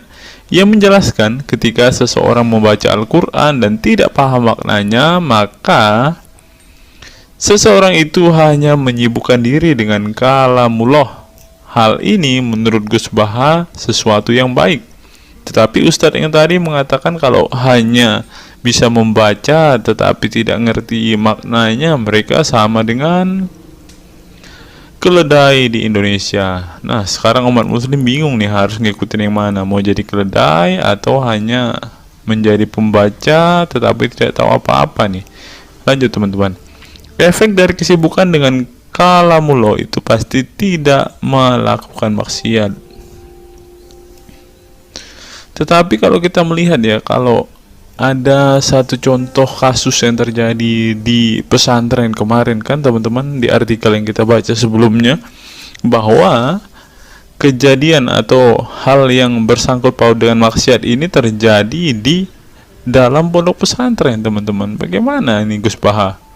Kalau Anda mengatakan bahwa ketika orang sibuk dengan membaca Al-Quran dengan kesibukan membaca kalamullah dan bisa terhindar dari melakukan hal-hal maksiat, tapi kok di pondok pesantren malah terjadi maksiat nih Gus Baha, bagaimana ini? Lanjut, saya beri contoh, meskipun membaca saja dan tidak paham artinya itu tetap baik. Ada orang yang semalaman itu duduk bersama keluarga, ngobrol ringan tentang masa lalu, cerita lucunya atau lucunya anaknya. Pada malam itu ditulis oleh malaikat bahwa keluarga ini tidak maksiat, tidak dugem, tidak narkoba, dan tidak ke tempat maksiat, jelasnya.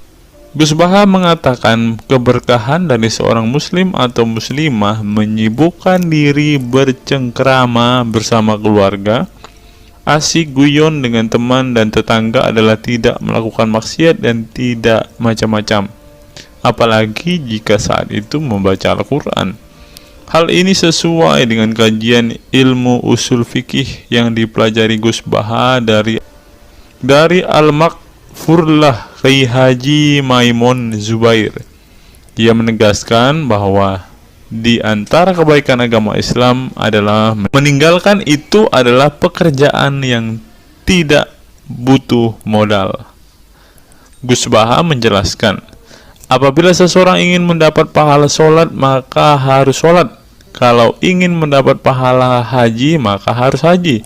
Namun ada kebaikan yang tidak perlu modal, yaitu meninggalkan kemungkaran. Caranya cukup meninggalkan hal-hal yang dilarang Allah. Cara meninggalkan kemungkaran bisa dengan bercengkrama dengan keluarga, baca Al-Quran, bercanda dengan teman, dan hal positif lainnya. Sehingga kalau ada orang yang tanya, kenapa baca Al-Quran meskipun tidak paham itu dapat pahala? Satu, karena itu kalamullah. Kedua, sebagai kebaikan itu adalah meninggalkan kemaksiatan. Meninggalkan itu bisa dilakukan dengan hal-hal mudah. Ini pentingnya ngaji. Saya ngaji usul fikih dengan Kiai Haji Maimun, abahnya Gus Yasin, katanya. Gus Baha mengaku sejak kecil ia sudah terbiasa membaca dan mempelajari Al-Quran, bahkan hingga saat ini. Kebiasaan Gus Baha mempelajari Al-Quran yang berlangsung puluhan tahun ini membuatnya memiliki kecintaan yang mendalam dengan kitab suci yang diturunkan kepada Nabi Muhammad itu. Ia juga membaca banyak literatur klasik maupun modern untuk memahami Al-Quran. Kemudian melakukan diskusi dengan banyak pakar Al-Quran dari berbagai daerah dan negara tentang berbagai tema. Tetapi syukur-syukur bacanya Al-Quran itu paham. Artinya paham sesuai dengan kapasitas masing-masing. Saya mulai kecil hingga sekarang masih ngaji Al-Quran, masih belajar, juga masih terus mencari ilmu. Ucap pengasuh pondok pesantren Tahfidzul Quran LP3 IA Rembang, Jawa Tengah itu. Nah teman-teman, setelah mendengarkan apa yang dikatakan Ustadz Munzir Situmorang dan juga Gus Baha ini, taulah kita sekarang mengapa ketika ada debater Islam yang berdebat dengan saudara-saudara apologet Kristen kita, mereka tidak paham sama sekali dengan Quran mereka, dengan hadis mereka, karena ya seperti ini teman-teman. Membaca Al-Quran, menghafal Al-Quran itu adalah sebuah ibadah bagi kepercayaan mereka teman-teman. Walaupun mereka tidak paham apa yang mereka baca, walaupun mereka tidak mengerti sama sekali apa yang mereka baca teman-teman, yang penting dibaca saja, itu adalah sebuah amal baik. Nah teman-teman, kita belajar bahwa ketika apologet Kristen berdebat dengan para apologet Islam atau dengan para polemikus Muslim, inilah yang terjadi teman-teman. Mereka tidak paham sama sekali ketika mereka ditanya isi hadis dan Qur'annya. Karena pada intinya atau pada kenyataannya, seperti pengakuan dua ustadz ini tadi, bahwa memang benar umat muslim itu hanya senang membaca, hanya suka membaca, hanya suka mengimani, tetapi tidak paham sama sekali dengan apa yang mereka baca dan imani teman-teman. Sebagai contoh teman-teman, kita kalau melihat perdebatan antara Gurunda Zuma dengan apologet Kristen ya, ketika Zuma ditanyakan ayat-ayat Al-Quran atau hadis-hadisnya, Zuma pasti tidak pernah menjelaskan ayat dan hadis itu teman-teman. Alasannya ya kita tahu ya, sekarang ternyata memang Zuma pun ternyata hanya hafal, hanya suka membaca, tetapi tidak paham dan tidak mengerti sama sekali dengan apa yang mereka baca dan hafalkan teman-teman. Ya, jadi kita bisa ambil kesimpulan bahwa orang-orang model seperti ini Sama seperti keledai di Indonesia, seperti yang diungkapkan oleh Ustadz Munzir Situmorang tadi, teman-teman.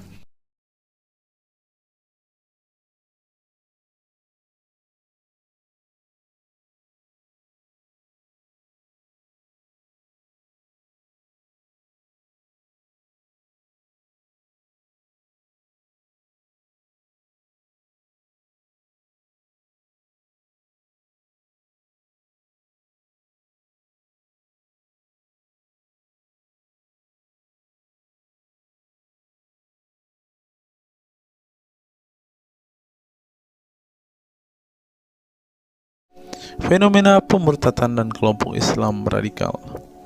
Sejumlah sarjana Islam mengemukakan hukuman seorang murtad adalah hak prerogatif Tuhan, bukan wewenang manusia. Masalah pemurtadan selalu menjadi isu penting dalam sejarah wacana keislaman. Dalam Islam, tindakan atau sikap seseorang muslim meninggalkan agama Islam, baik dengan perkataan maupun dengan perbuatan, disebut dengan ridah atau irtidad dalam bahasa Arab. Dan orang muslim yang melakukan tindakan ini disebut murtad. Nah, seperti yang dikatakan oleh Yakut tadi, teman-teman, dengan mengatakan toa itu seperti gonggongan anjing, dia sudah murtad, teman-teman. Itulah sebabnya saudara-saudara muslim menganjurkan dia untuk istighfar dan mengucapkan 2 kalimat syahadat kembali. Lanjut. Seorang dikatakan murtad belum tentu mereka pindah atau konversi ke agama baru. Bisa juga mereka kemudian memilih untuk tidak beragama, menjadi sekuler, ateis, agnostik, dan lain sebagainya. Masalah pemurtadan ini bukan hanya diskursus dan fenomena eksklusif dalam Islam saja, tetapi juga dalam agama-agama lain. Ya, ada banyak pendapat di kalangan sarjana muslim tentang status ridah dan bagaimana seharusnya memperlakukan seorang murtad. Ada yang berpendapat ridah adalah masalah kepolitikan, bukan masalah teologi keagamaan, sehingga orang yang keluar dari Islam murtad tidak perlu dikenai hukuman apapun, termasuk hukuman pembunuhan. Karena itu akan bertentangan dengan doktrin Islam dan Al-Quran yang menggaransi kebebasan bagi seseorang untuk beriman dan beragama atau tidak beriman dan tidak beragama. Bagi mereka, sejarah hukuman pembunuhan bagi orang-orang yang keluar dari Islam lebih mengacu pada fenomena dan alasan sosial politik belaka. Dengan kata lain, kata murtad bagi mereka mengacu pada pengertian pembangkangan politik ketimbang pemberontakan teologis. Tak ada konsensus mengenainya. Tetapi ada pula yang berargumen bahwa masalah pemurtadan adalah masalah teologi keagamaan, sehingga orang yang mendeklarasikan diri keluar dari Islam harus dihukum bunuh seperti yang dipraktikkan oleh generasi Islam pasca wafatnya Nabi Muhammad. Menariknya, sejumlah sarjana Islam terkemuka, baik klasik maupun kontemporer, baik Sunni maupun Syiah, sebut saja seperti Muhammad bin Ahmad al-Saraki, Abu al-Walid al-Baji, Ibrahim al-Naqi, Ibnu al-Human, Buharuddin al-Mahinani hingga Ali Goma, Husin Ali Mutazir, Zafed Ahmad Gamidi, dan Torik Ramadan menyatakan tidak ada konsensus dari para ulama tentang hukuman bunuh bagi seorang murtad. Mereka juga menegaskan bahwa hukuman seorang murtad adalah hak prerogatif Tuhan, bukan wewenang manusia. Nah, sekarang kalau kita melihat, ada seorang ustadz mengatakan, siapa namanya itu, Abdul Somad bilang, bagi yang murtad darahnya halal. Nah, gimana ya dengan Abdul Somad ini, teman-teman? Dia sudah tidak menghidupi apa yang diajarkan oleh pendahulu-pendahulunya, teman-teman. Lanjut, masalah sejarah dan fenomena pemurtadan dalam Islam ini dengan baik dikupas oleh Abdullah Said dalam Freedom of Religion, Apostasy and Islam, atau Taha Jabir Al-Wani dalam Apostasy in Islam, A Historical and Scriptural Analysis. Tulisanku ini tak bermaksud membahas secara lebih dalam dan detail tentang pemurtadan ini, tetapi ingin menyajikan sejumlah fenomena pemurtadan di kalangan masyarakat Islam kontemporer, di mana banyak orang-orang yang memilih keluar dari Islam bukan lantaran menghadapi peliknya masalah teologi keislaman misalnya, melainkan dikarenakan telah muak menyaksikan perilaku Islam itu sendiri, khususnya kalangan muslim ekstremis. Nah, ini juga yang buat saudara-saudara kita muslim murtad, teman-teman. Nggak tahu ya Abdul Somad termasuk orang yang Islam atau muslim yang ekstremis atau enggak ya, karena dia bilang siapa yang murtad darahnya halal. Bisa jadi Somad salah satu Islam ekstremis. Berikutnya, faktor trauma. Bagi kelompok Islam militan konservatif, pemurtadan adalah tindakan haram dan kaum murtad harus dibunuh. Tetapi mereka tidak menyadari bahwa banyak kaum Islam yang memilih menjadi murtad justru karena mereka trauma dengan perilaku brutal kelompok radikal Islam itu sendiri. Lihat misalnya penuturan sejumlah mantan muslim dalam buku Living Islam, Apostate Speak Out, yang diedit oleh Ibnu Warak, nama samaran seorang pensiunan Islam kelahiran Rajkot, India. Dalam buku yang sangat provokatif ini, sejumlah ex-muslim bersuara keras memberi kesaksian tentang kebobrokan perilaku kelompok muslim radikal di negara-negara yang mayoritas berpenduduk muslim seperti Pakistan, Bangladesh, Aljazair, Iran, Afghanistan, dan lain sebagainya. Para penulis buku ini sebelumnya merupakan para sarjana aktivis muslim yang taat saleh sampai akhirnya mereka menyaksikan momen-momen mengerikan dalam hidup mereka hingga akhirnya mereka menyatakan goodbye pada Islam. Lihat teman-teman, mereka ini adalah saksi keekstriman Islam, teman-teman. Kini mereka memilih menjadi Kristen, agnostik, ateis, humanis, sekularis, free thinker, dan lain sebagainya. Setelah mendeklarasikan dari emoh pada Islam, mereka kemudian pada umumnya memilih tinggal di Barat, khususnya Amerika Serikat, Kanada, Eropa Barat, dan Australia. Karena kalau mereka tinggal di Arab ya pasti dipenggal, teman-teman. Sebagai suaka baru mereka dengan pertimbangan satu, masalah ketidakamanan jika mereka tinggal di negara asal mereka, sebab seorang yang pindah agama dihukumi murtad dan mereka itu bisa dibunuh. Nah, benar apa yang saya katakan tadi kan, teman-teman. Yang kedua, lantaran di Barat ada jaminan soal kebebasan beragama. Nah, kalau di negara asal mereka hanya satu agama, teman-teman. Kalau mau meluk agama lainnya, siap-siap dipenggal karena darahnya halal. Inilah ajaran Islam yang asli. Berikutnya, buku yang ditulis oleh kaum murtad ini penting untuk disimak sebagai kritik tajam atas tindakan radikalisme agama yang dilakukan oleh,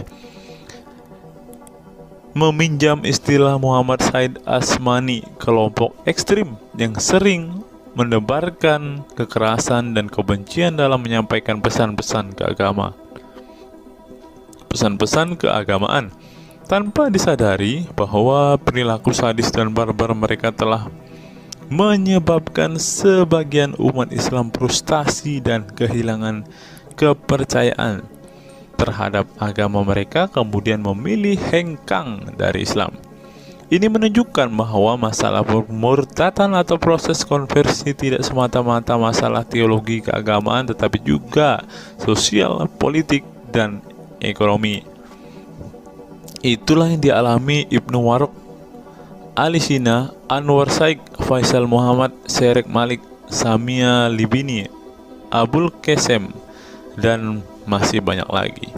Semula mereka adalah para pemeluk Islam saleh yang kemudian memilih keluar dari agama ini setelah mereka mengalami dan menyaksikan peristiwa tragis dalam sejarah hidup mereka.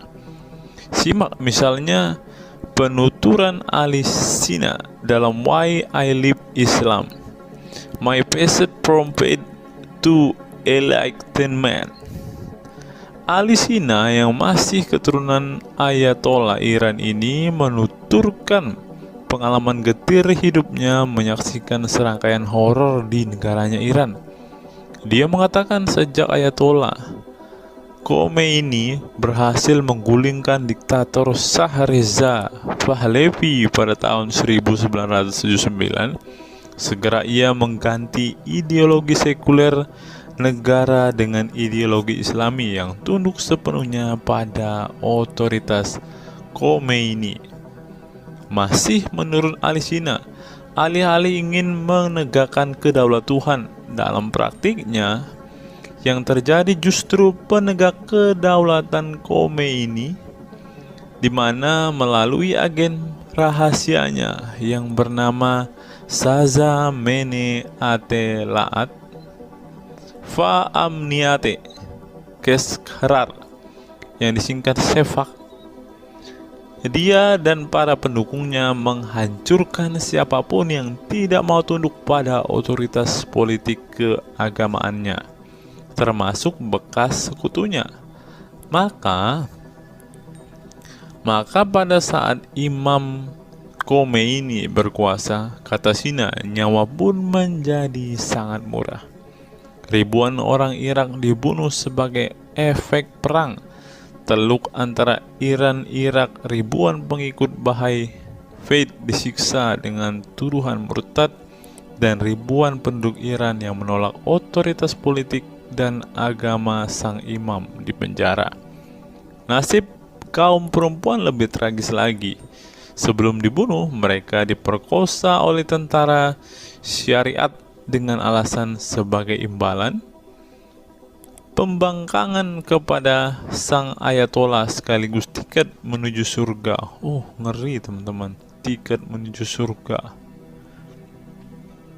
Peristiwa tragis semasa rezim Khomeini ini membuat Ali Sina trauma dan kehilangan kepercayaan terhadap Islam sehingga ia memilih murtad. Sekarang ia mendirikan Faith Freedom Foundation untuk mengadvokasi orang-orang yang ingin meninggalkan Islam. Selain Ali Sina, pengalaman getir juga dialami oleh Abul Qasim Bangladesh, Sherak Malik Pakistan, Anwar Saik Pakistan Bertain, Nadia dari Maroko, Samia Libina dari Tunisia, Azad dari India, dan masih banyak lagi. Setelah mengalami dan menyaksikan sejumlah peristiwa tragis kekerasan agama yang dilakukan kaum muslim radikal di negara mereka, mereka kemudian hijrah ke iman yang baru. Memang tidak bisa dipungkiri di negara-negara berbasis Islam itu telah terjadi sejumlah peristiwa sadis yang dilakukan sekelompok rezim muslim militan dan kaum radikal agama demi ambisi politik kekuasaan mereka. Atas nama agama dan penegakan syariat Islam, mereka melakukan serangkaian teror dan kekerasan terhadap kelompok minoritas dan lawan-lawan politik agamanya. Penulis perempuan Mesir Bat Ye'or telah menunjukkan dengan baik sebagian dari sejarah gelap radikalisme kelompok militan konservatif terhadap kaum minoritas ini dalam buku The Decline of Eastern Christianity Under Islam From Jihad to Dhimmitud. Dalam buku ini, dia berpendapat bahwa konsep dhimmi, khususnya Kristen dan Yahudi yang secara literal mengacu pada definisi protected people, orang-orang yang dilindungi, dalam realitasnya justru menjadi kelompok yang diperas, dieksploitasi karena di samping dipaksa membayar pajak pada pemerintah, mereka tidak pernah menikmati hak-hak sipil sebagai warga negara. Di negara-negara berbasis syariat Islam, mereka memang menjadi warga negara kelas 2, kalau bukan malah tidak berkelas lagi. Wah. Tidak hanya non-muslim saja, kaum muslim yang kebetulan berseberangan dengan ideologi dan aliran keagamaan rezim penguasa, baik rezim Sunni maupun Syiah, juga mendapat perlakuan kejam dan diskriminatif. Sebagian dari kaum muslim yang dizolimi oleh rezim Islam ekstrim ini masih bertahan memeluk Islam. Tetapi sebagian lain lebih memilih kabur ke negeri lain dan emoh memeluk Islam lagi. Ilustrasi di atas merupakan peringatan keras sekaligus memberi pelajaran berharga bagi umat Islam. Dengarnya saudara-saudara Islam, khususnya kelompok muslim militan konservatif yang selama ini getol berdakwah dengan cara-cara kekerasan dan intoleran. Perilaku brutal dan aksi-aksi kekerasan yang mereka lakukan tidak hanya menyebabkan simpati publik terhadap kaum muslim merosot, atau melorotnya tingkat kepercayaan publik terhadap Islam sebagai agama damai, toleran, pluralis, dan rahmatan lil alamin. Tetapi lebih dari itu, tindakan konyol kaum radikal agama ini telah menyebabkan pemurtadan sebagian umat Islam itu sendiri. Kedepan kaum muslim harus menebarkan Islam dengan cara-cara damai, santun, dan toleran, bukan dengan tindakan keras, kasar, dan intoleran yang justru merugikan Islam dan kaum muslim itu sendiri. Jika memang Islam itu agama rahmat bagi alam semesta, maka buktikan itu dengan tindakan nyata. Wallahu alam bishawab. Nah, itulah fakta-fakta yang bisa saya sampaikan pada kesempatan hari ini, teman-teman. Kiranya fakta-fakta ini dapat membuat kita semua sebagai umat Kristen semakin bersemangat berdoa, terlebih memberitakan Injil kepada saudara-saudara muslim kita yang benar-benar rindu, yang benar-benar ingin dan haus mendengarkan kabar baik, teman-teman. Karena Alkitab memang mengatakan ada orang-orang yang hatinya sudah tertutup untuk Injil dan mereka tidak akan pernah mendengarkan kabar baik itu. Bagi saudara-saudara muslimku, segeralah murtad, karena sesuai dengan apa yang kita bacakan hari ini, banyak sekali fakta-fakta yang di luar nalar yang bisa menjadi alasan kalian untuk meninggalkan agama Islam. Apa pendapat teman-teman setelah menyimak video ini? Silahkan tuliskan komentar waras teman-teman di kolom komentar video ini, agar banyak orang semakin waras dan semakin sadar bahwa hanya Yesuslah satu-satunya Tuhan dan Juru Selamat. Hanya Yesuslah satu-satunya yang menyediakan surga bagi setiap orang yang percaya kepadanya. Salam waras, salam sadar. Sampai bertemu di video-video kita berikutnya. God be with you all.